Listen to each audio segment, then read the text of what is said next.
Welcome to the Local Business Show. Seth Green is a nationally recognized marketer who is the nation's foremost authority on growing local businesses through direct response marketing podcasts, and the only person to be nominated 3 times for the GKIC Dan Kennedy Marketer of the Year Award. Seth will be joined by a capable cohort of co-hosts who are each local business marketing experts in their own right. On the podcast, Seth and his co-hosts brings together small business owners and other local business authorities to share with you their inspiring stories of how they started their local business, how they serve their local business clients, how they grow their local business, and how you can too. And now, here's your host. Hello and welcome into the Local Business Show podcast, where we bring together some of the best local business minds. My name is Jay McFarland, and I work with Les's Results Pathfinder team at Umbrella Local. Les's team works with accounting and bookkeeping professionals. Now today, I'm really excited and pleased to introduce you to Sarwar Qureshi. He's a partner at Patterson and Company. All right, Sarwar, it's a very distinct pleasure to speak with you. Thank you so much for your time today. I'd love to start out with you just telling us about your background and how you ended up in your current field. Certainly. So I'd say the biggest thing is accounting kind of ran in my family. So a lot of times people like to follow maybe an example from their parents. So my dad was a bit of an accountant, a bit of an office manager at a construction company. And I grew up kind of hearing his stories, and I had an interest in the subject. So naturally, I took the courses in high school and university, and then I ended up working in a public accounting firm, which then led to getting my CPA, CA accounting designations. Very good. And I'm curious because a lot of people, it's one thing to study something or to want to be something, and then you get into your field. Were you surprised by it? Were you glad that you got into accounting? Is it something that you love and have a passion for? Yeah, I'd say it worked out. Like, I know a lot of people, they go through their field of study, get to the end, get, their job, and partway, into that job or at some point, they realize they want to do something different. Yeah. So by all means, there's different ways to get to that end result of what you ultimately want to do. And in my case, having studied accounting, and now I've been working in accounting for almost coming up on 14, 15 years now, I made a good choice. Like, it's working out really well for me. It suits some of my strengths and some of my interests fairly well. So I really lucked out in the sense that I got down that path, and here I am, and I'm really happy with that choice, and I plan to keep with it until I retire. I love that. One of the things I think that people don't understand about accounting is that you're a problem solver. You really help people, take the complex and break it down. None of us can know the tax code and all the intricacies and everything else. And so you provide a really valuable service. And is that something that motivates you as you go through your day? Yeah, so I'd say any professional kind of has this black box of knowledge that they are the expert over. So people kind of come to us, just like you might go to a lawyer with a legal question or a doctor with a health question. And the questions for us kind of pertain to tax and financial statements and things like that. And then we kind of either have that knowledge on the tip of our tongue ready to go, or it's something that we can look up and research. And when we provide that answer, then that really becomes, the final answer that they're looking for, with the credibility that they're looking for, so that they can proceed with their business decision-making process. Very good. And do you have a particular focus in accounting? Specialty? So I work primarily with small businesses, and our definition of small business could be a business and company of one person up until about 100 people. Okay. So it does range. Like, obviously a company of one and a company of 100 would be significantly different in size, but all of those or both of those ranges would, for us, be small businesses, and that would kind of be our specialty. You might call it the mom and pop shops. That's the people that we help. Well, I love that because I have a soft spot in my heart for the mom and pops, and I feel like the larger corporations have purchasing power and marketing power and all of these advantages, and so anything that you can do to help out the mom and pops, I think, is very important. Yeah, and I mean, small companies, have a lot of things that they can do well that set them apart. They Hmm. sometimes are a little bit more agile. If you want to make a decision and you're talking to the owner of let's say a coffee shop, and you make a suggestion to him and he likes that suggestion, then bam, it could be implemented Right. immediately. Whereas if you go to like a multinational chain, Starbucks, and you have a suggestion for them, they probably can't, jump on Hmm. that. Even if it's a really good idea, that there's probably a whole channel of feedback and approvals and things that have to happen in order to kind of move that along. So there is some advantages that the smaller players have, and hopefully they use them and play up to them as much as possible. Yeah, absolutely. They also need to know how to maximize every dollar, right? Because Definitely. every dollar counts, but because they're surviving off of it, completely. Yeah, and usually, it's a family business, so Hmm. sometimes it's the livelihood of their family. Sometimes they're employing their spouse or their kids. So definitely, yeah, they gotta make sure the business survives so their family can, have a good, stable living. And if the business thrives, then that will directly impact their family and benefit them. And I feel like that's a really key part of a small business because you're directly participating in how that business does in that risk reward relationship. Right. And so do you mostly serve the people in Ottawa or do you serve a broader region? So I used to primarily be in Ottawa because that's where our office is. Hmm. And normally, the traditional accounting model is you get an office on Main Street somewhere and you have a couple of meeting rooms and people like to come in and you have your chat and your coffee and Hmm. you go about business that way. And then once COVID started about March 2020, a lot of things went online. So our clients, even though they're just down the street, they wanted to meet online. Right. And then we had a few clients before that in different places, but a lot of those clients were, as an example, someone who lived in Ottawa and was our client and then moved away, but wanted to retain the relationship of working together. So we didn't really actively market outside of the Ottawa market. We just happened to have some clients, but because of COVID and things happening online, we realized, hey, you can grab businesses anywhere. The meeting in person is definitely not that important anymore. Hmm. And the fact that you have that knowledge and skill set and you can convey that online is what's important. So now I'd say our diversification of clients geography outside of Ottawa is increasing. Like I'd say maybe have 20% of our clients now outside of Ottawa, whereas when COVID started, it might have been closer to like maybe 5 to 10%, somewhere in there. Well, that's really interesting. So many businesses have struggled during the pandemic. They lost Mhm. market share, they lost customer base, and all of those things. But it sounds like because of technology and your awareness of what's going on, you guys were able to pivot and actually expand your reach. So we were definitely fortunate. A couple things. So one thing that makes us fortunate is accountants in all of like the legislation and public health orders, they always had like this list of essential businesses. Right.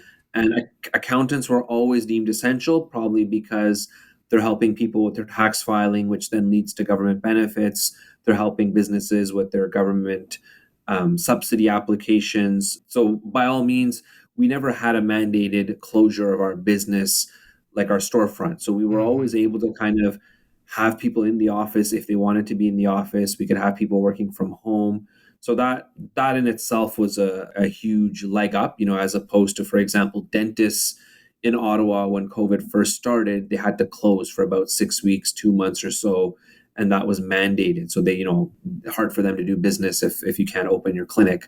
So that was one thing. The other thing I would say is people just realize the importance of a good accountant with some of the government subsidy programs being available through the accountant applying for them. So they realized I got to have a good accountant who understands the program, who can apply on my behalf, who can help me with the application.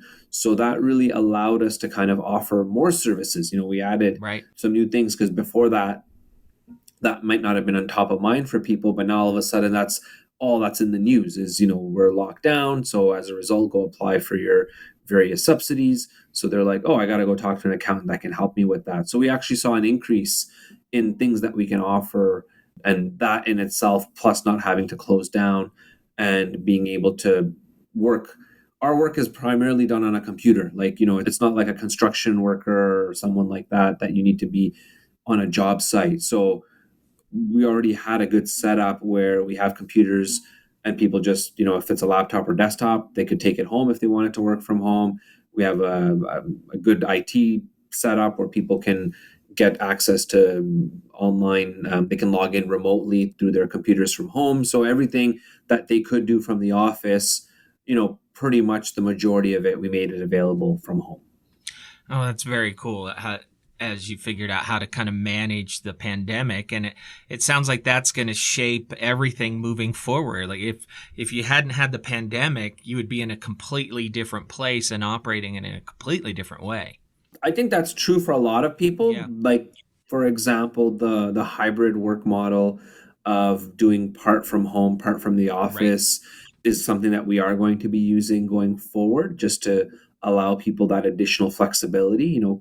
Staff really appreciate that job perk in terms of commute, in terms of transit time, in terms of all of those things, impact on the environment. So just having that option, because beforehand, working from home was kind of like, if you need to do it, you can do it, Yeah.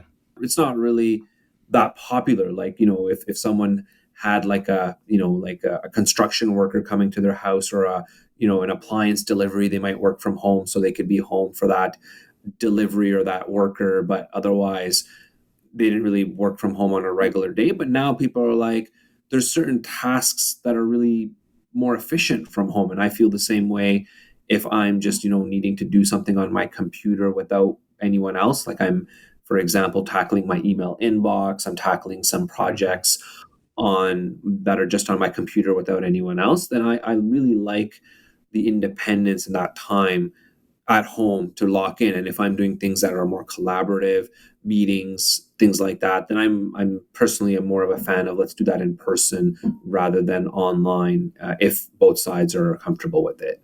Yeah. Well, and I just think of the gain of quality life, the savings of time and money and commutes. Somebody's been sitting in traffic for an hour before work. It's not likely they're going to arrive to work with the best of attitudes, So this affects everything in our lives. Agreed. Yeah. And by all means, if like working from home now is a perk that employees are looking for, then being able to offer that is just it's like a health benefit, or like, it's like some of those other benefits that you can add. Like, we have a health program, we have a retirement program, and now you can say we have a work from home program. And that, I think, will be in the future, the next wave of things that employees will ask of their employers when they make their decisions on who to work for. Yeah, I totally agree with you. I'm curious, in the world of accounting, I'm assuming it's a little bit different how you market yourself and how competition looks. How do you distinguish yourself from other accountants? Do you have to distinguish yourself? What does that look like for you? Yeah, a little bit. Now, it's maybe there's certain rules. Like, our profession has certain rules where you can promote yourself, but you can't try to compare yourself to someone else. Like, accountant A cannot all of a sudden start to say, like, I'm better than accountant B. Like, you're both professionals, so you just focus on yourself, and that's it.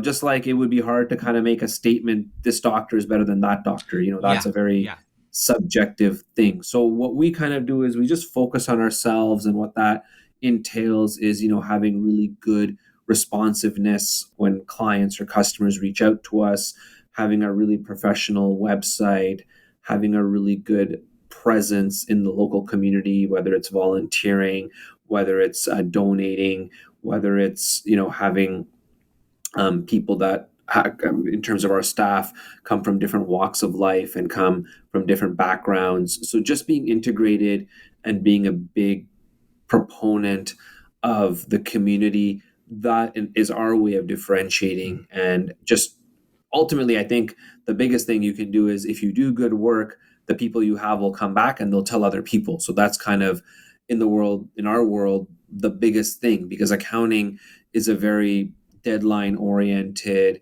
and compliance oriented world. So if you make a mistake, the client's not going to be happy because now all of a sudden they got to pay a little bit of extra money to the government. Maybe they have a penalty or an interest charge.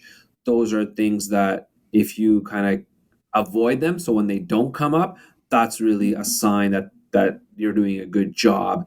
And then the client says, hey, things are going really smooth. And when their buddy says, hey, I'm having a hard time with my accountant, then you've put yourself in a good position where that client might now say, oh, well, maybe you should talk to my guy or my girl, and they've been doing a good job. And I think that's so true for anything. Like one of my neighbors the other day was saying like, oh, I might need a plumber to help me with something. And the first thing I said was, oh, we had a plumber at our house back in like March helping with something, and he was great. You should give that guy a call.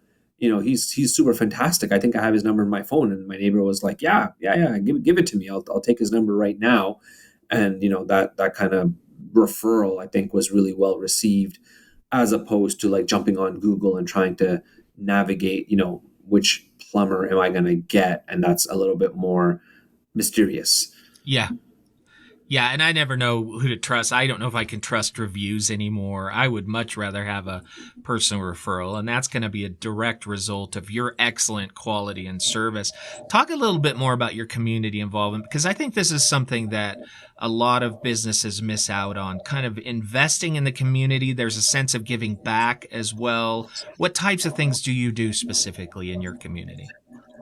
Well, the first thing we try to do is we try to get an appreciation of what our staff are involved with or interested in. So, for example, this is going to sound very typical.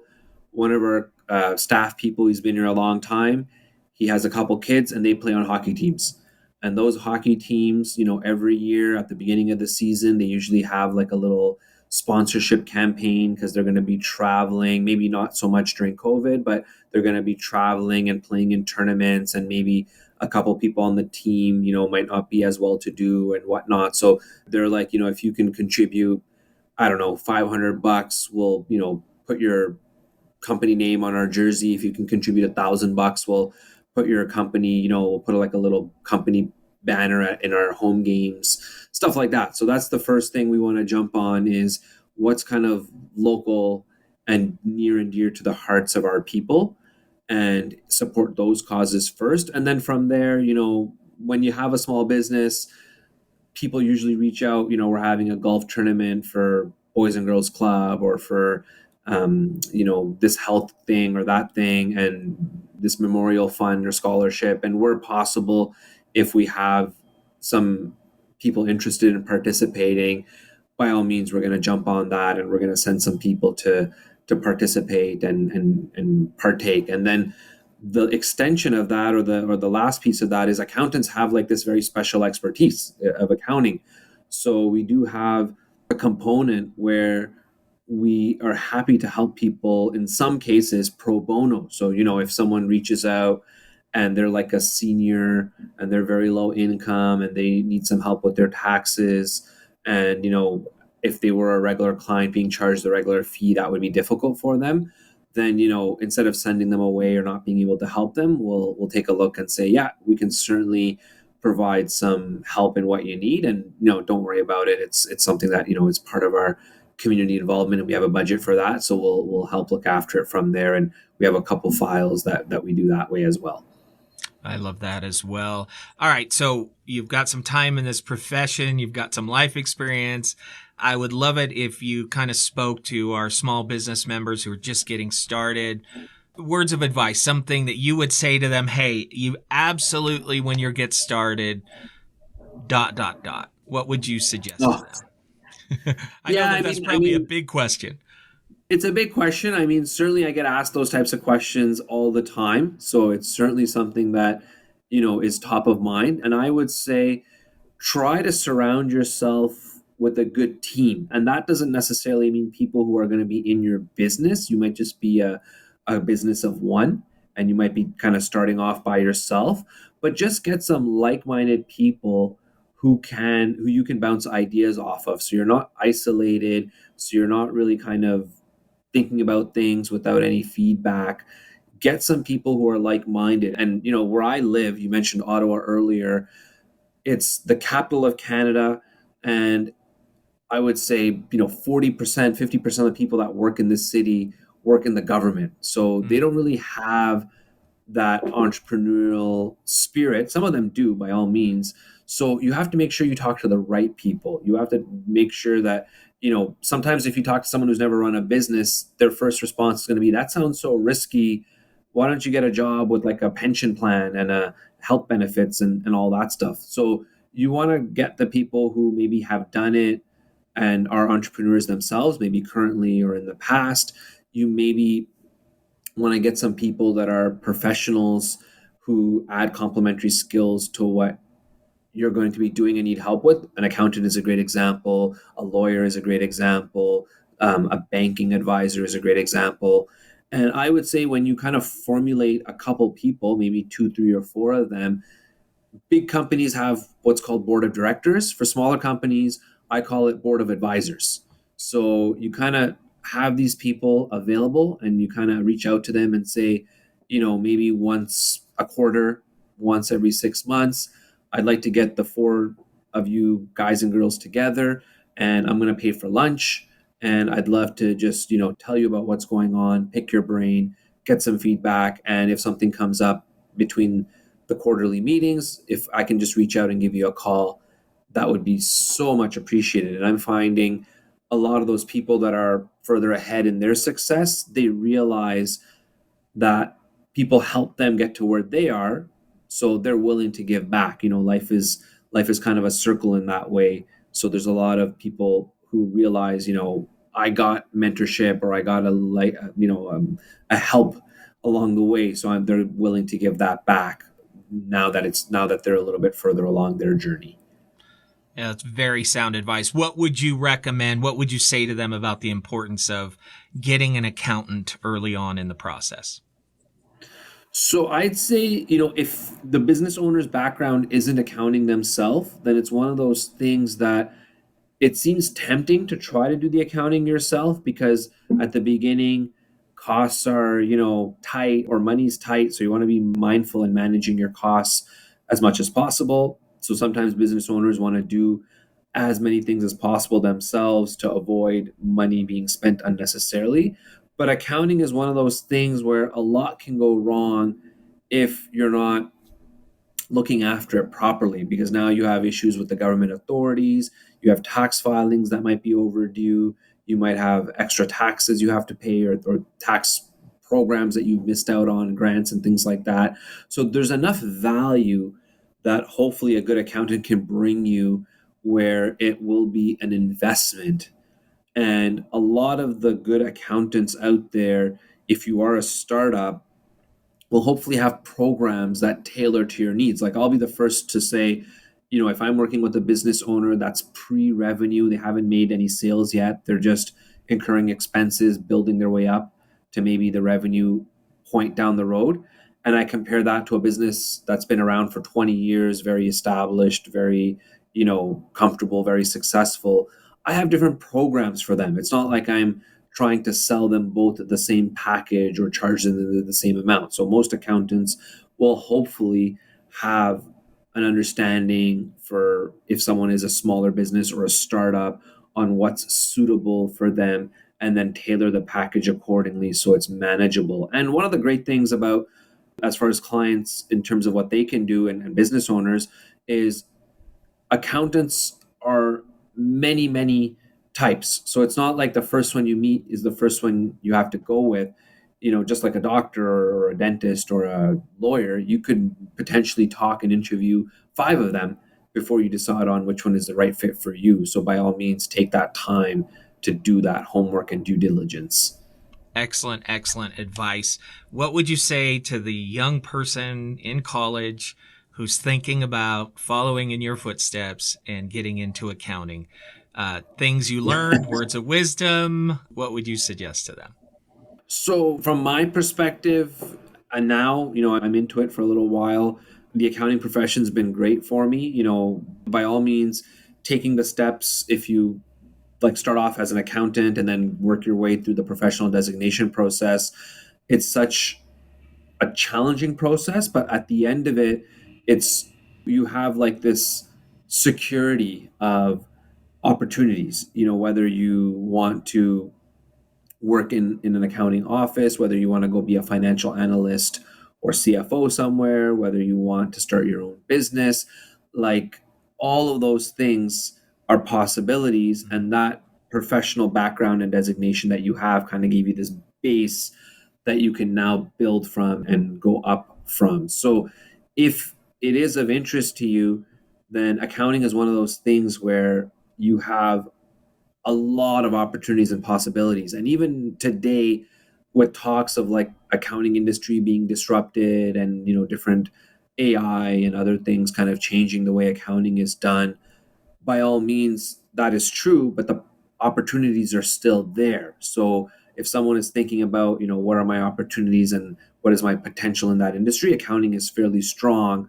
Whereas some other industries, the disruption and uncertainty in those industries is so big, it's really hard to say, like, is there even a future in those industries in 10 years time? Like if someone, just to give you like a random example, if someone said 20 years ago I want to be a taxi driver, it'd be like, okay, cool, that's like common enough.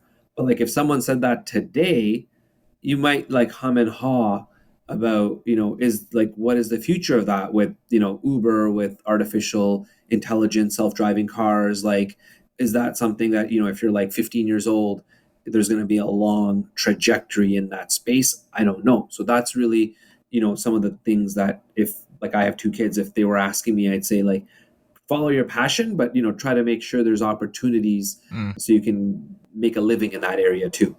Yeah, be smart about your passion and maybe have a fallback plan along the way as well. Yeah, definitely. Yeah, very good. Are you currently accepting new clients? And if so, how do people contact you? Yeah, certainly. So we do work with clients. Our client base, now that it's more virtual, is far more broad than just Ottawa. We have clients all across Canada now. So if someone is in Canada and is interested in chatting, by all means, they can reach out. We have a website, www.PattersonandCompany.ca.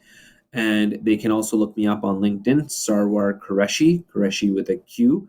And those are two great ways to find me online and connect, and we can have a chat and set up a Zoom meeting and all that good stuff. Very good. Sarwar, it's been a real pleasure getting to know you. Thank you for sharing your time and your perspective. I think there's a lot of sage advice in what you've shared with us today. My pleasure. My pleasure. Thank you and have a good one. Once again, I want to thank Sarwar Qureshi for joining us today and for taking the time to share with us his life experiences and his feedback. Some really great advice if you're looking to be an accountant or if you're a small business just starting down that path. So once again, I want to thank him. Again, my name is Jay McFarland, and this is the Local Business Show podcast.